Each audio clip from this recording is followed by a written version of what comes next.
Hello नमस्कार। आज का हमारा टॉपिक है सामाजिक अध्ययन विज्ञान, सामाजिक शिक्षण विधियाँ, संकल्पना, विकास, प्रकृति, विषय वस्तु। प्रारंभ में मानव केवल प्राकृतिक विज्ञानों का अध्ययन करता था। उसके बाद जब दार्शनिकों का दौर आया तो उन्होंने समाज के बारे में सोचना शुरू किया और अरस्तु के काल 384 से 322 ईसा पूर्व से ही सामाजिक विज्ञानों का जन्म होने लगा। सामाजिक विज्ञानों की विषय वस्तु से चुनाव करते हुए सर्वप्रथम ब्रिटेन ने सामाजिक अध्ययन संकल्पना प्रस्तुत की और अमेरिका विश्व का पहला ऐसा देश बना जिसने अपने यहाँ पर सामाजिक अध्ययन की विषय वस्तु को पढ़ाना प्रारंभ किया। भारत देश में 1952-53 से लक्ष्मण स्वामी मुदालियार आयोग की सिफारिशों से सामाजिक अध्ययन का शिक्षण कार्य शुरू हुआ।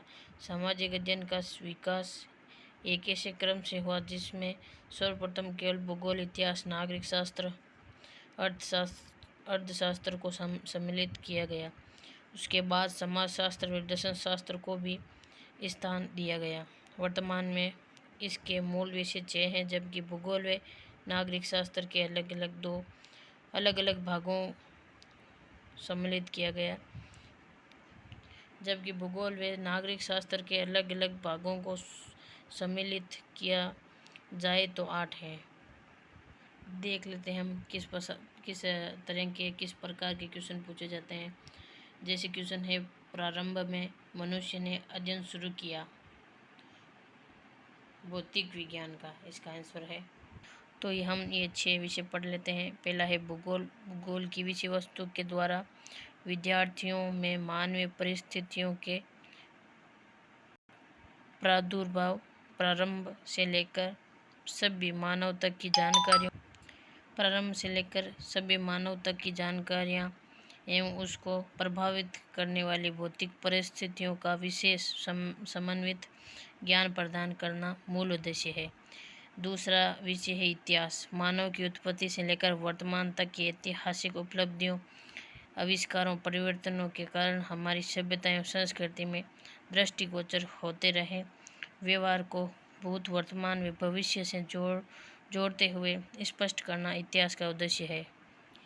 तीसरा विषय नागरिक शास्त्र। मनुष्य जन्म से लेकर सुनागरिक बनने तक जिन परिवर्तनों एवं परिस्थितियों को समझते हुए विकास करता है, उन्हें राजनीतिक, प्रशासनिक एवं मानवीय परिस्थितियों में मूल अधिकार एवं कर्तव्य के रूप में स्पष्ट करना नागरिक शास्त्र का उद्देश्य है।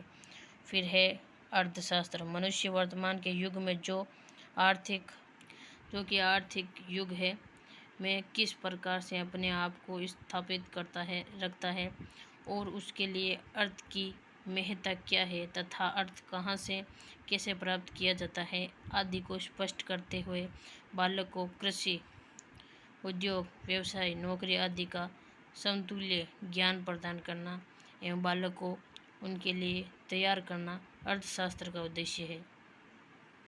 फिर 5वां विषय है दर्शन शास्त्र। किसी देश काल परिस्थिति के अनुसार एक व्यक्ति कोई भी निर्णय लेने से पूर्व जिस आध्यात्मिक भाव से सोचता है, उस सोच को विकसित करना तथा सभी धर्मों एवं संप्रदायों के अंतिम रूप से एक सत्ता, एकेश्वरवाद के सिद्धांत को स्पष्ट करना दर्शन शास्त्र का उद्देश्य है। 6वां विषय है समाजशास्त्र। मनुष्य एक सामाजिक प्राणी है और उसके सामाजिक प्राणी के रूप में जो कर्तव्य हैं उन्हें समझाने के लिए एक संतुलित समाज को बनाए रखने के लिए जब समाज में उसकी परिस्थिति एवं भूमिका को स्पष्ट करना हो तो समाजशास्त्र की महत्व नजर आता है। चलिए देखते हैं। प्रारंभ में हमने सामाजिक अध्ययन के बारे में पढ़ा। प्रारंभ की स्थिति क्या है, सामाजिक अध्ययन की शुरुआत के बारे में पढ़ा। फिर हमने इसके 6 विषयों के बारे में पढ़ा। पहला विषय भूगोल, दूसरा इतिहास, तीसरा नागरिक शास्त्र, चौथा अर्थशास्त्र, 5वां दर्शन शास्त्र और 6वां समाजशास्त्र। तो आज के लिए इतना ही। वीडियो को लाइक करें, शेयर करें, सब्सक्राइब करें। धन्यवाद।